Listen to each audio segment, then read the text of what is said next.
ভগবানকে পেতে গেলে রাজ ঐশ্বর্য টাকা পয়সা দিয়ে পাওয়া যায় না। ভগবানকে পেতে গেলে অটুট ভক্তি দিয়ে, আর ভগবানকে বশ করতে গেলে একমাত্র চোখের জল ছাড়া তাকে বশ করা যায় না বাবা। তো সকল ভক্তের চরণ ধুলো মস্তকে নিয়ে এত সুন্দর একটা পরিবেশ হয়েছে। একদিকে ভগবান আর একদিকে ভক্ত বসে আছে। ভগবান বললেন, আমার হতে আমার নাম বড়, আর আমার নামের হতে আমার ভক্ত বড়। ভক্তই আমার মাতা পিতা, ভক্তই আমার গুরু, ভক্ত রেখেছে নাম বাঞ্ছা কল্পতরু। এবার দেখবেন, প্রতিমা দেখলে ভগবানের কথা মনে পড়ে। এই যে এত সুন্দর একটা বিগ্রহ, আহা, মূর্তি থেকে যেন চোখ ফেরানো যাচ্ছে না। আস্তে আস্তে ভগবানের মূর্তি থেকে যদি একবার মূর্তির দিকে তাকায় তো চোখ ফেরাতে ইচ্ছা হচ্ছে না। এত সুন্দর তার নয়ন, এত সুন্দর তার রূপ। তাহলে প্রতিমা দেখলে আমাদের ভগবানের কথা মনে পড়ে। আমাদের মনে মনে দেখবেন অনেকেই ভগবানের মূর্তি দেখে মনে মনে চিন্তা করে, আহা, মূর্তি যদি এত সুন্দর হয়, না জানি ভগবান কত সুন্দর হবে। মূর্তিটা যদি এত সুন্দর হয়, ভাবুন ভগবান কত সুন্দর হবে। তাহলে যেমন প্রতিমা দেখলে ভগবানের কথা মনে পড়ে, সেরকম ভক্তের কথা শুনলে হৃদয়ে ভক্তি বাড়ে। তাহলে ভগবান বললেন, কেউ যদি কোনো ভক্তের কথা শোনে, আমার ভক্তের কথা যদি কেউ শুনতে পারে, তাতে কিন্তু শ্রীকৃষ্ণের ভগবানের কৃপা পাবে। আমরা আস্বাদন করব ভক্ত লীলা। সেই ভক্তটিকে আপনারা সকলে, আমাদের বীরভূম জেলার সব থেকে একটা নাম করা জায়গা, সব থেকে একটা বড় মেলা আছে, জয়দেবের মেলা। তো জয়দেব মেলা দেশ বিদেশ থেকে মানুষ যায়, নাম শুনেছেন তো বাবা? বীরভূম জেলায় একটা প্রসিদ্ধ মেলা, সব থেকে বড় মেলা জয়দেব মেলা। তো আমরা আস্বাদন করবো, যেটা জয়দেব ধাম বলছে সেটা আগে জয়দেব ধাম ছিল না, আগে ছিল কেন্দুলি গ্রাম বা কেন্দু বিল্ল গ্রাম, পরে হয়েছে জয়দেব ধাম। তা সেই জয়দেবের জন্য বীরভূম মাটিটা ধন্য হয়েছিল। আস্বাদন করব পরম ভক্তের কথা, ভক্ত জয়দেব পদ্মাবতীর কথা। নিতাই গৌর হরি বল, হরি বল। তবে ভক্তের কথা শুনছি তো মা, একটু ভক্তি নিয়ে বসতে হবে, কারণ জানি সবার ইচ্ছা থাকে আনন্দ করব, একটু দুটি বাহু তুলে নৃত্য করব, সেটা আমি জানি সবার ইচ্ছা থাকে। এত কষ্ট করে আয়োজন করছি, একটু আনন্দ করতে সবাই চায়। কিন্তু মাগো, হাজমোলা খাবারের শেষেই তো দেয়, আগে তো দেয় না, ঠিক তো? আগে ভোজ খাওয়া হয়ে যায়, শেষে হাজমোলা চকলেট দেয়। তো সেরকম আনন্দ করবেন, ভজন শুনবেন, সবটাই আনন্দটাও চাই, ঠিক আছে, কিন্তু সেটা শেষে হলেই ভালো হয়। আগে সারাংশটা হয়ে যাক, বিষয়টা হয়ে যাক, কেমন? তাহলে আজকে ভক্তের কথা শ্রবণ করব, তার আগে ছোট্ট করে গৌর চন্দ্রিকা, গৌর হরি কিভাবে নাম দিয়েছেন সেটা শুনে। প্রেমের ঠাকুর গৌরাঙ্গ সুন্দর শ্রীধাম নবদ্বীপে যখন এলেন, গৌর হরির আরেক নাম হয়েছিল শ্রীকৃষ্ণ চৈতন্য মহাপ্রভু। আচ্ছা, চৈতন্য নাম কেন হলো না? আমাদের মতো অচেতন জীবকে তিনি চেতনা দান করলেন বলে গৌর হরির আরেক নাম হয়ে গেল চৈতন্য মহাপ্রভু। কেন জানেন? কলিযুগে যাই বলুন না কেন, হরি নাম ছাড়া গতি নাই, গতি নাই, গতি নাই। এই যে কলিযুগে বাস করছি মা, আপনারা সবাই রয়েছেন। আচ্ছা মায়েদের বলি, আমার লক্ষ্মী মায়েদের, এই কলিযুগটা ভালো নাকি খারাপ? ভালো না, না? যা মতামত আসে বলুন, কোনো অসুবিধা নেই, যার যেমন মত। ভালো, বেশ। আপনাদের কি মতামত? ভালো নয়? যা বলবেন নিজের মত, কিন্তু এখানে সবার মত নয়, নিজে নিজের মত জানাবেন। কলিযুগ ভালো না খারাপ বাবা? ভালো, ভালো। অনেকে ভাবছে কি করে ভালো বলছো মা, এত অন্যায় হচ্ছে, এত অত্যাচার হচ্ছে, এরপরও ভালো বলছো, কি করে বলছো? হরি বল।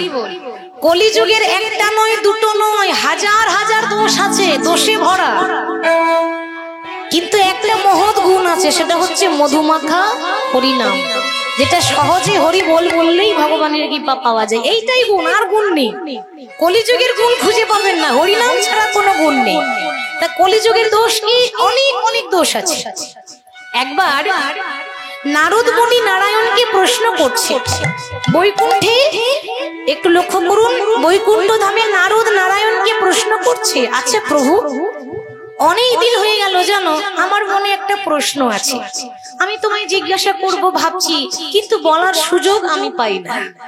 আচ্ছা বলো, কি কথা জিজ্ঞাসা করবে? আমার প্রশ্ন হচ্ছে যে এই যে দাপর যুগটা শেষ হয়ে গেল, কলিযুগ এসেছে আগত, সবে শুরু হয়েছে কলি, তা এই কলিযুগের মানুষগুলো কেমন হবে? কলিযুগের মানুষের স্বভাব কেমন হবে, গুণ কেমন হবে? নারায়ণ বলছে, দেখো নারদ, কলিযুগের কথা বললেও স্বয়ং ভগবানও ভয়ে থরথর করে কাঁপে। তো আমি বলবো না কলিযুগের মানুষগুলো কেমন হবে, সেটা এক কাজ করো, তুমি নিজে গিয়ে একবার দেখে এসো। নারদ বলছে, সে কি, আমি যাব কোথায়? কেন? মর্তধামে যাও।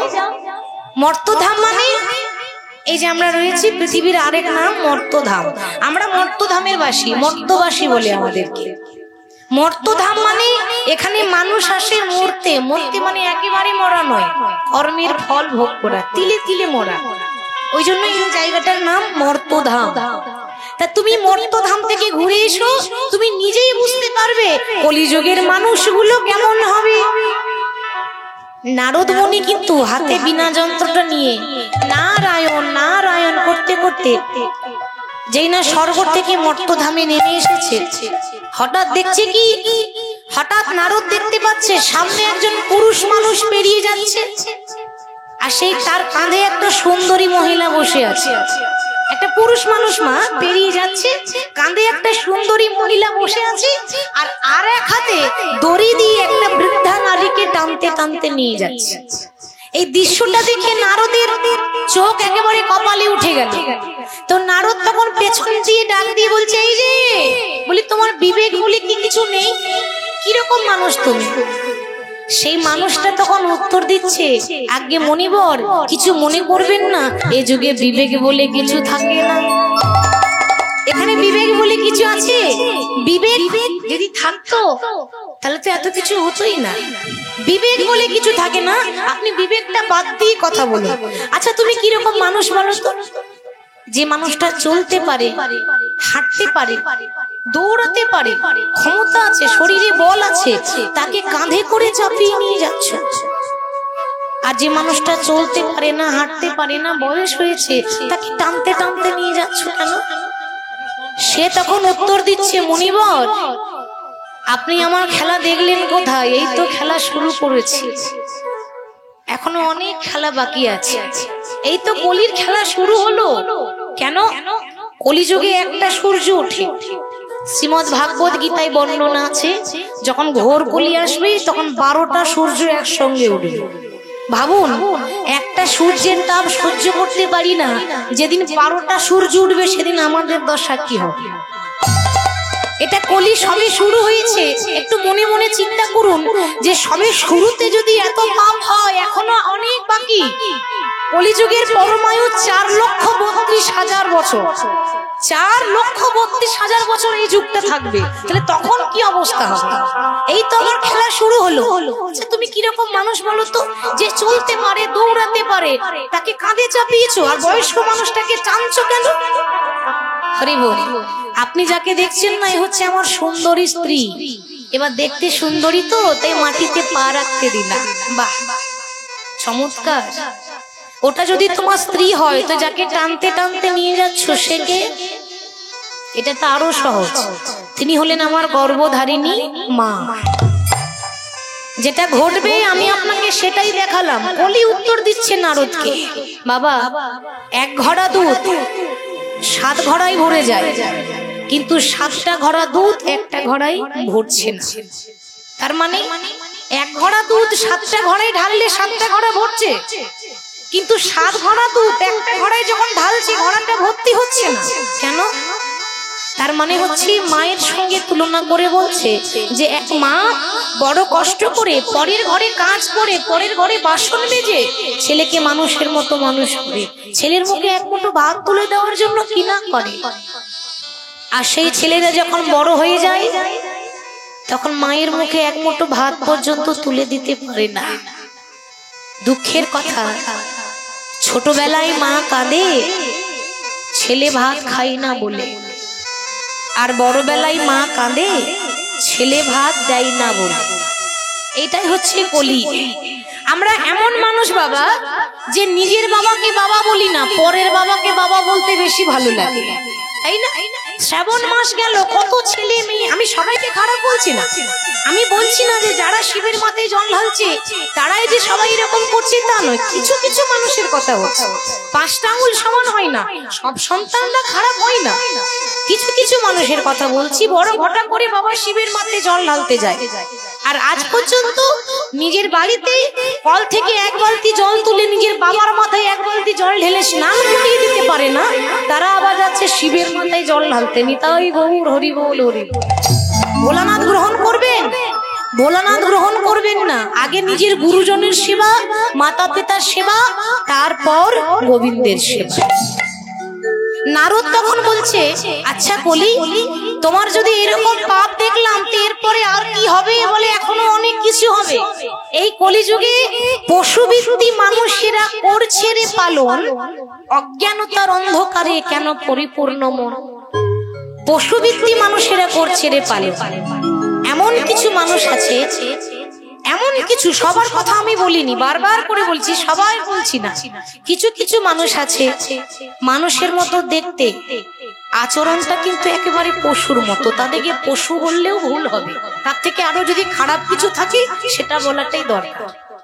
পশুবৃত্তি মানুষেরা করছে রে পালন, তার সাক্ষাৎ ঘটনা আপনারা বুঝতেই পারছেন। হরি বল।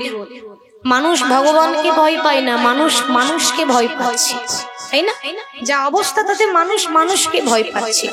আপনি আপনার বাড়িতে একটা কুকুর যদি পুষে রাখেন বা একটা কুকুর যদি আসে, আপনি যদি দুবেলা দুমুঠো খেতে দেন, দেখবেন আপনার দরজায় ঘুর ঘুর ঘুর ঘুর করবে। কেন না সে দুটো খেতে দিয়েছে, সে আমার প্রভু, আমি তার দাস।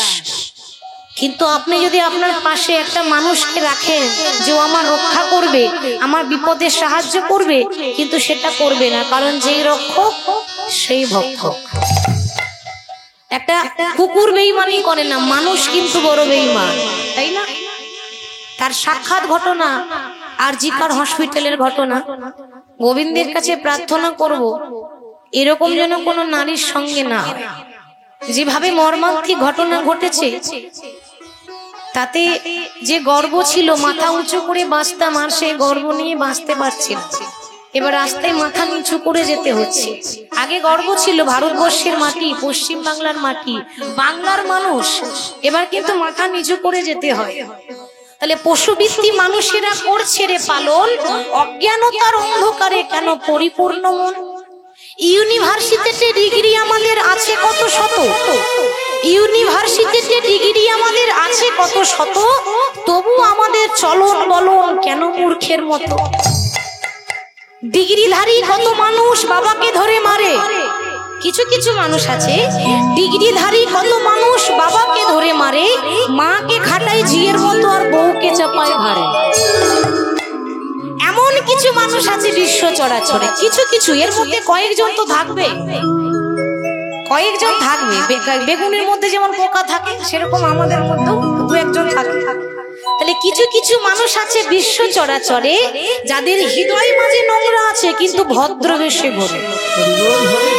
ভদ্রবেশে ঘুরলে পরে মানুষ বলে না ভালো একটা পোশাক পরে নেবো, ভদ্রলোক হবো না, আমার যেমন জুটেছি তেমন পড়েছি। পোশাক দেখে বিচার করবেন না, কর্ম দেখে বিচার করতে হবে।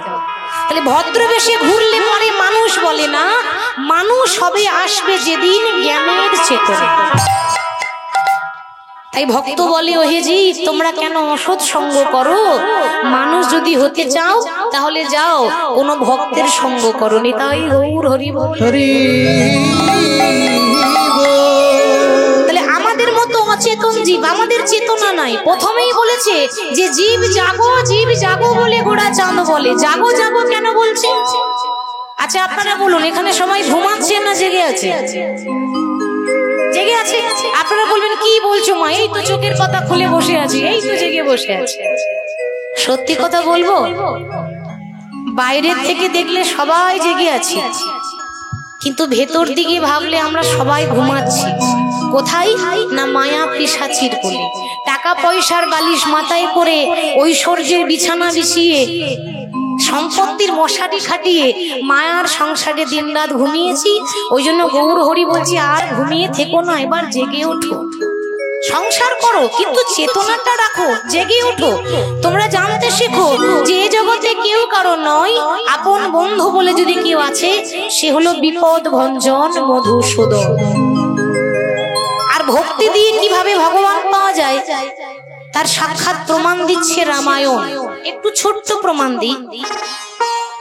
কথাতে আছে, যার হয় তার নয়ই হয়, যার হয় না তার 90ও হয় না। একটা 5 বছরের ছেলে কি করে ভগবান পেল, রামায়ণে আছে, একটু ছোট করে বলি। যখন রাম রাবণের যুদ্ধ শুরু হয়, রাবণের পক্ষ থেকে একে একে যারা যায় তারা কেউ ফিরে আসছে না। যে রামের সঙ্গে যুদ্ধ করতে যাচ্ছে তারা কেউ ফিরে আসছে না। কেন জানেন? মাগো, যে একবার চলে যায় সে আর কোনোদিন ফিরে আসে না। আপনি যতই চিৎকার করুন, সে ফিরে আসবে না, সে তো চলে গেছে, সে আর কোনোদিনও আসবে না। তাহলে রাবণের দশা কেমন? কেউ যেন দেখতে না পায়, ঘরের দরজা বন্ধ করে ঘরের ভেতরে লুকিয়ে লুকিয়ে বসে বসে কাঁদছে, প্রভু এ জগতে সবাই বলে আমি রাবণ, আমি নাকি ভালো নয়, আমি নাকি রামকে ভালোবাসি না। কিন্তু যারা বলে তারা ভুল বলে। কেন জানো? সবাই আমার বাইরেরটাই দেখলো, আমার অন্তরটা, আমার ভেতরটা কেউ দেখলো না। সবাই বলে রাবণ তো খারাপ ব্যক্তি, কারণ রামায়ণে সব থেকে যদি খারাপ ভূমিকা কারো আছে তাহলে রাবণের আছে। কিন্তু না, আমরা ভুল ভাবছি। রাবণ আমাদের মতো দেখাতে পারে না, বোঝাতে পারে না, কিন্তু সেও ভালোবাসে, সেও ভগবানকে চায়। রাস্তাটা সে আলাদা ধরেছে, কারণ সে জানে যে ভক্তি দিয়ে ভগবানকে পেতে গেলে সারা জীবন কাঁদতে হবে, কত কত জীবন কাঁদতে হবে, তবেই ভগবানকে পাবো। কিন্তু যদি শত্রুতা করা যায়, ভক্ত হতে গেলে 7টা জন্ম লাগবে ভগবানকে পেতে। আর যদি লড়াই করে শত্রু হন তাহলে এক জন্মেই ভগবানকে পেয়ে যাবে। তাহলে রাবণ দেখছে যে এক জন্মে যদি ভগবানকে পাওয়া যায় তাহলে 7টা জন্ম অপেক্ষা কি করবে, তার থেকে আমি একটু খারাপ ভূমিকাটাই করি। যদি ভগবানের সঙ্গে লড়াই করতে হয় করব, লোকে আমায় খারাপ বলছে বলুক, আমি তো জানি যে আমার মনে ভক্তি আছে, হরি বল। আর রাবণ যখন বসে বসে কাঁদছে, ঠিক রাবণের কান্নাটা শুনতে পেল কি? রাবণের বংশের শেষ সম্বল, রাবণের ভাইপো, বয়স হচ্ছে 5 বছর, নাম হলো তরণী। তরণী তো 5 বছরের ছেলে, ভালো করে এখনো জ্ঞান হয়নি।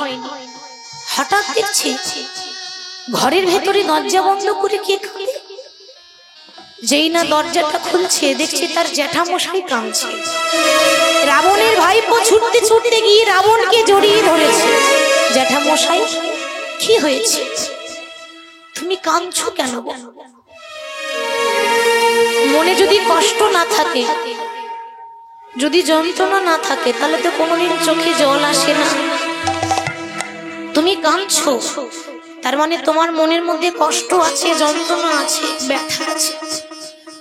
বলো তোমার কি হয়েছে, তুমি কাঁদছো কেন? তুমি আমায় বলবে না? আমি না তোমার ভাই, আমায় বলবে না তো তুমি কাকে বলবে? রাবণ বলল, খোকা, আমার যে কি দুঃখ সেটা তোকে বলতে পারবো না রে। আমি কেন কাঁদছি সেটা তুই বুঝবি না, কিন্তু যেদিন তোর জন্ম হয়েছিল সেদিন প্রথমবার কোলে করে নিয়ে আমি তোর নাম রেখেছিলাম তরণী। তরণী মানে, তরণী মানে হলো নৌকা। কথাটার মানে দেখছে, আমি তোর নাম রেখেছিলাম তরণী। তরণী মানে নৌকা। কেন নৌকা নাম রাখলো? এ জগতে যখন কোনো নদী পার করতে হয় তখন একটা নৌকার প্রয়োজন হয়। নৌকা ছাড়া তো নদী পার হওয়া যায় না। আমি যেদিন ইহলোক ছেড়ে পরলোকে চলে যাব, এই ইহলোক থেকে পরলোকে যাওয়ার সময় মাঝখানে একটা নদী আছে, বৈতরণী নদী। সেই বৈতরণী নদীটা সবাইকে পেরোতে হবে। আমি যদি সেদিন পার হয়ে যেতে না পারি, সেই জন্য তোর নাম রেখেছিলাম তরণী, মানে নৌকা। সেদিন যদি আমার আসে, তুই যেন আমার হাতে ধরে একটু পার করে নিস।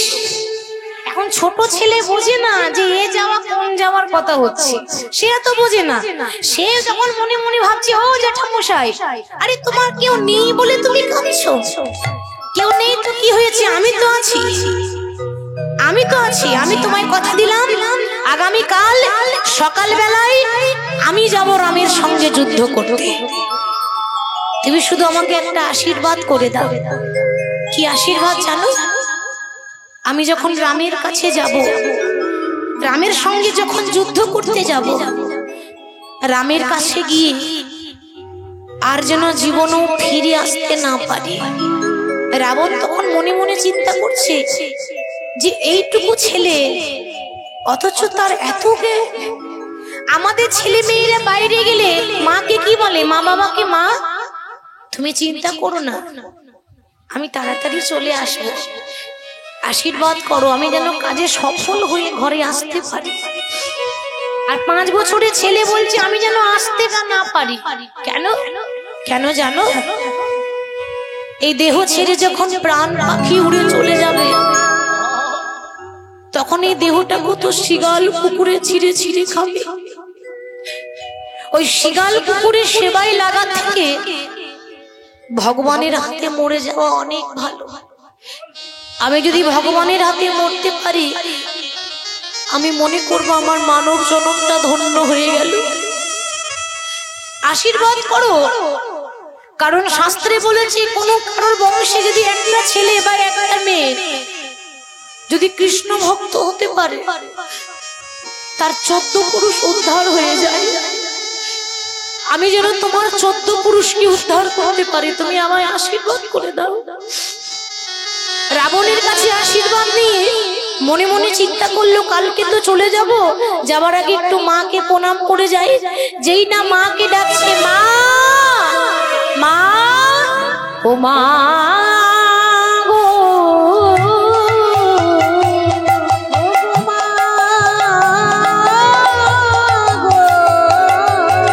ও মা জননী, ও মা জননী, মা মা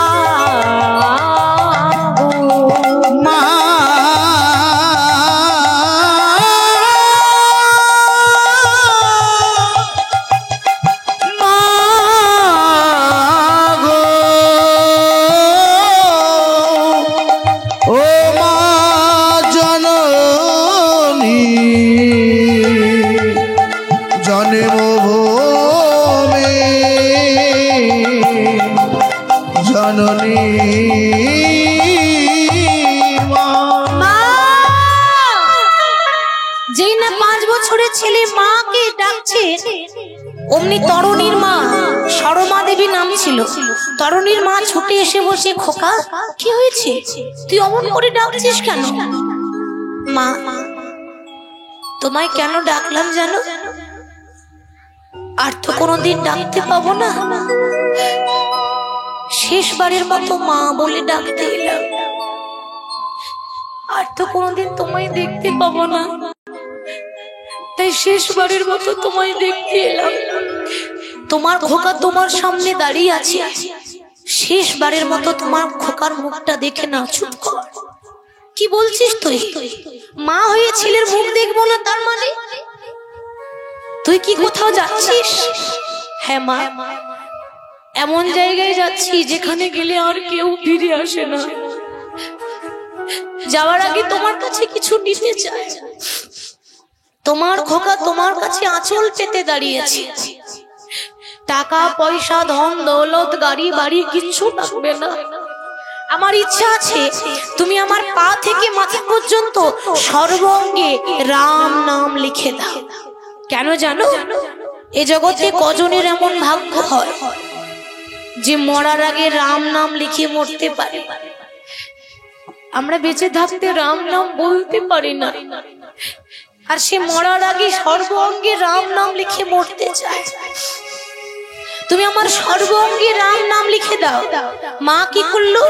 বুকে পাথর চাপা দিয়ে, মায়ের তো কষ্ট হচ্ছে, মা তো জানে যে আমার ছেলে আর জীবনও আসবে না, মনে মনে চিন্তা করছে ধন্য হয়ে গেলাম এমন সন্তান গর্ভে ধারণ করে, যে সন্তানের জন্য আমার নারী জনমটা সার্থক হয়ে গেল। কোন মায়ের গর্ভে যদি একটা কৃষ্ণ ভক্তের জন্ম হয়, ভাবুন সেই মা কত বড় ভাগ্যবতী, তার নারী জনম সার্থক হলো। মা কি করলো? ছেলের পা থেকে মাথা পর্যন্ত রাম রাম রাম রাম লিখে দিচ্ছে। কিন্তু মা ভাগ্যের লেখা কেউ পরিবর্তন করতে পারে না, বিধির বিধান খণ্ডন করতে পারবে এরকম ভগবানের ক্ষমতা নেই। যার যেভাবে মৃত্যু আছে তার সেরকমই মৃত্যু হবে। তার কারণ দেখুন, এখানে মিলিয়ে নেন, সর্ব অঙ্গে রাম নাম লেখা হলো, কিন্তু মা সব জায়গায় লিখলো, কিন্তু গলায় লিখতে ভুলে গেল।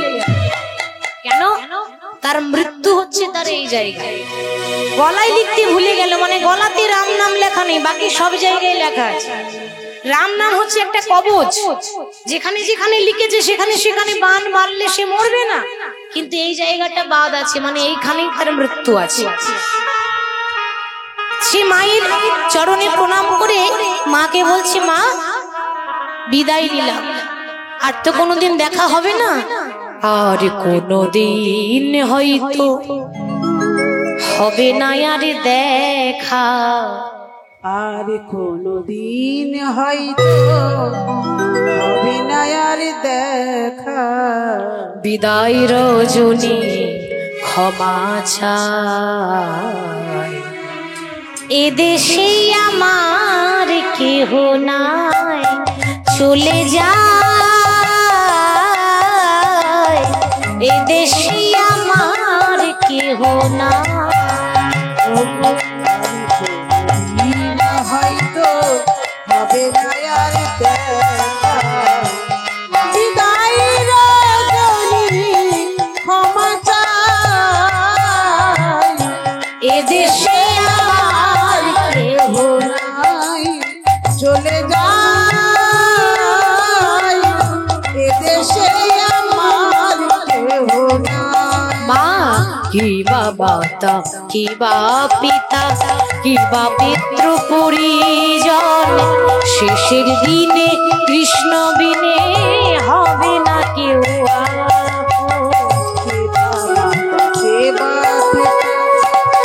পুত্র পরিজন, শেষের দিনে কৃষ্ণ বিনে হবে না তো ও মা কি বা মাতা, কি বা পিতা, কি বা পুত্র পরিজন, শেষের দিনে কৃষ্ণ বিনে হবে না কেউ আপন। পিতা কেবা পুত্র পরিজন, শেষের দিনে কৃষ্ণ বিনা হবে না তো আপন।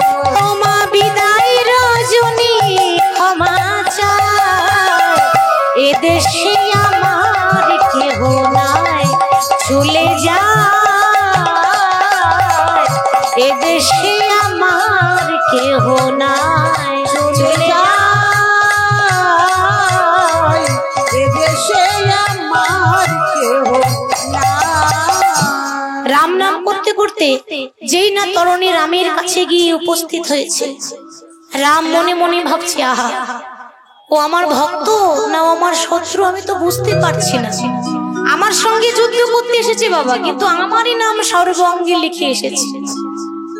তাহলে আমার সঙ্গে লড়াই করতে এসে যদি আমারই নাম করে, তাহলে আমি ওকে বধ করবো না ছেড়ে দেবো, আমি তো কিছু বুঝতে পারছি না। কিন্তু তরুণীকে বধ করার আগে তরুণীর বাবা বিভীষণকে পরীক্ষা করে দেখবো যে বিভীষণ আমাকে বেশি ভালোবাসে না নিজের ছেলেকে বেশি ভালোবাসে। অর্থাৎ বুঝতে পারলেন, রাবণের ছোট ভাই বিভীষণ সে কার পক্ষে ছিল? রামের পক্ষে না রাবণের পক্ষে? রামের পক্ষে। সেই বিভীষণেরই ছেলে হলো তরুণী, সেই সম্পর্কে রাবণের ভাই ভাই। আমরা কথায় কথায় বলি ঘরের শত্রু বিভীষণ, কি গো বলি না? কথাটা বলছি ঠিক, কিন্তু আমরা কি ওই বিভীষণের মতো হতে পেরেছি মা? আমরা এমন বিভীষণ যে নিজের ঘরের ক্ষতি করি, কিন্তু ওই বিভীষণ ঘরের ক্ষতি করেনি। ওই বিভীষণ যে নিজের দাদার কুল উদ্ধার করার জন্য অধর্মের রাস্তা ছেড়েছে, নিজের দাদার হাত ছেড়ে দিল। কেন? দাদা পাপ করছে, আমার দাদা পাপ করছে বলে দাদার হাত ধরবো না, যে ধর্ম করছে আমি তার পক্ষে যাব। তাহলে রাবণের আশ্রয় ছেড়ে দিয়ে সে রামের পাশে গিয়ে দাঁড়িয়েছে।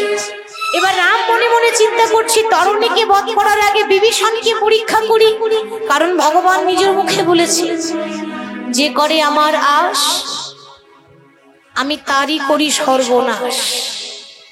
এ জগতে যারাই বেশি হরি হরি করবে, যারা সত্যি কথা বলবে, যারা সৎ পথে যাবে, তাদের জীবনে কষ্ট বেশি, তাই না? তাদের জীবনে দুঃখ বেশি। আমরা বলি না, মাগো আমরা তো কারো ক্ষতি করিনি, তাহলে আমাদের জীবনে এত দুঃখ কেন? যারা পাপ করছে কই তাদের তো কোনো শাস্তি নেই, যারা অপরাধী তাদের তো কোনো সাজা নেই, তাহলে আমাদের কেন এত কষ্ট? ভগবান ভক্তকে যাচাই করে দেখে নেয় যে ভক্তটা আমার কতটা খাঁটি আছে, আর সৎ পথে চলতে গেলেই কষ্ট পেতে হবে, কিছু করার নেই। ভগবান আগেই বলেছে, তুমি পাপ করো তোমার কোনো কষ্ট হবে না, কিন্তু তুমি যদি সৎ পথে চলো তাহলে কাঁদতে হবে, কিছু করার নেই।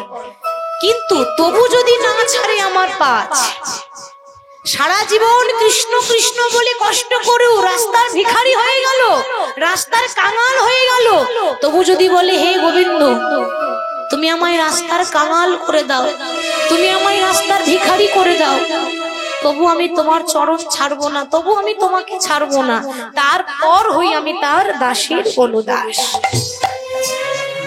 বিভীষণকে ডাক দিয়ে বলল, বিভীষণ আগে প্রভু তুমি আমায় ডেকেছো? হ্যাঁ, আমার একটা প্রশ্নের উত্তর দিয়ে দাও। একটা 5 বছরের ছেলে এসেছে আমার সঙ্গে যুদ্ধ করতে, আমি তার নাম জানি না, আমি তার ঠিকানা জানি না, তুমি কি একটু বলতে পারবে? ভেবে দেখেছেন বাবা, ছেলের ঠিকানা জিজ্ঞাসা করছে কাকে? নিজের বাবাকে। হরি বল। বিভীষণ যেই না দূর দিয়ে তাকিয়ে দেখেছে, মনে মনে চিন্তা করছে, এত বড় রাজ্যে এত বড় বড় বীর থাকতে, এত বড় বড় যোদ্ধা থাকতে আমার দাদা আর কাউকে পেল না, আমার 7 নাই 5 নাই, আমার আদরের ধন আমার তরুণীকে পাঠিয়ে দিয়েছে। কিন্তু মাগো আমি এখন কি বলবো? জীবনে মিথ্যা বলিনি, আজও মিথ্যা বলবো না, কিন্তু সত্যিটাও বলবো না। দেখুন কি করছে, মিথ্যা বলিনি, মিথ্যা বলবো না, কিন্তু সত্যিটাও বলবো না। তাহলে মিথ্যা হলো না অথচ সত্যিও হলো না। কিরকম বললো দেখুন। বিভীষণ বলছে, প্রভু এই মুহূর্তে তুমি যে ছেলেটাকে দেখছো ও অন্য কেউ নেই, ওর নাম হচ্ছে তরুণী, কিন্তু ও হচ্ছে রাবণের ভাইপো। একবারও বললো না যে আমার ছেলে, আমার ছেলে বলেছে, কিন্তু সে রাবণের ভাইপো। এটা তো সত্যি, মানে পুরোপুরি মিথ্যাও হলো না, পুরোপুরি সত্যিও হলো না। রাবণের ভাইপো অর্ধেকটা সত্যি হলো, আমার ছেলে এটা বললো না, কথাটা ঘুরিয়ে বলল। রাম বলছে, বিভীষণ তুমি যখন এত কিছু জানো তখন এটাও বলে দাও যে ওর কোন জায়গায় আঘাত করলে ছেলেটা মরবে। আমি জায়গা খুঁজে পাচ্ছি না, আমি বুঝতে পারছি না যে ওর কোন জায়গায় বাণ প্রয়োগ করব। বিভীষণ বলছে, প্রভু তুমি তো ভগবান, তুমি তো সবার মনের কথা জানো, তুমি তো অন্তর্যামী, তবু তুমি আমায় কষ্ট দিচ্ছ, তবু তুমি আমার সঙ্গে ছলনা করছো। তুমি দেখতে চাও তো যে একটা বাবা পরীক্ষায় সফল হয় কিনা?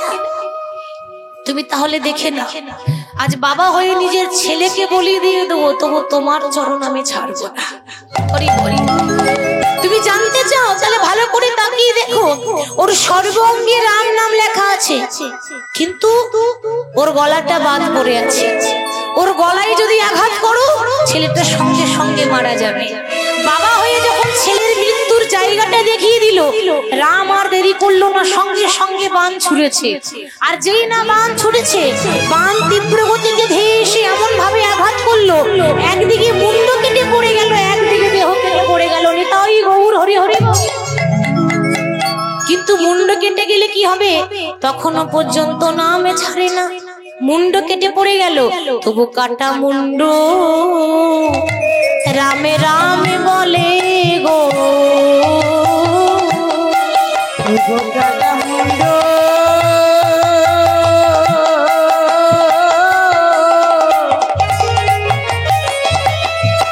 রাম নাম বলে গো।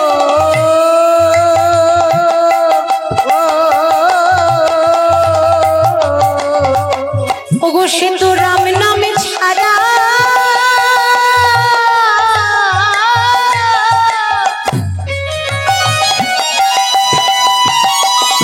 ওগো সে তো রাম নামে ছাড়া কিছু জানে না।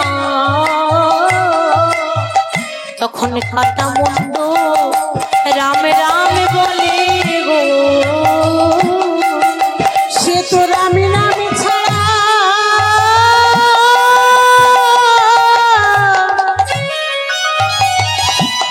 ওগো রাম নাম ছাড়া আর কিছু জানে না।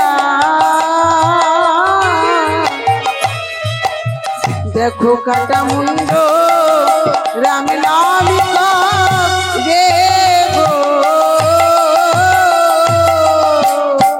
মাগো, একদিকে মুন্ড কেটে গেল, একদিকে দেহটা কেটে গেল, রক্তে বন্যায় ভেসে গেল, কিন্তু এখনো পর্যন্ত আমরা বেঁচে থাকতে বলতে পারি না রাম নাম।